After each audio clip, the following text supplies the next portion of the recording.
He didn't know how to read. He'd never entered a classroom. But he believed that his son would become more than a taxi driver. Every morning before sunrise, he left in his old, rattling cab and returned long after the city slept, not because he loved the job, but because he loved his son. Some days he drove with an empty stomach, other days with a broken heart. But when he came home and saw his son reading by candlelight, he smiled, because that was his dream. His friends mocked him. Why waste money on school? He'll end up just like you. But he never answered. He just worked harder. One rainy evening, he picked up a passenger who refused to pay.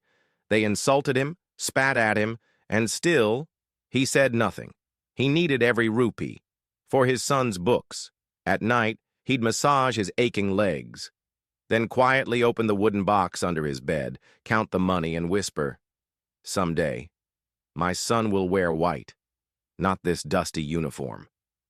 Years passed, and then, one day the boy became a man, and that man walked across a stage wearing a doctor's coat. They called his name, people clapped, but he didn't smile until he looked into the crowd. There stood an old man in a worn-out jacket, tears flooding his tired eyes.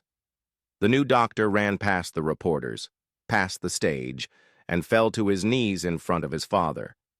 He held his calloused hands and said, "You never went to school, but you taught me the most important lesson, how to sacrifice."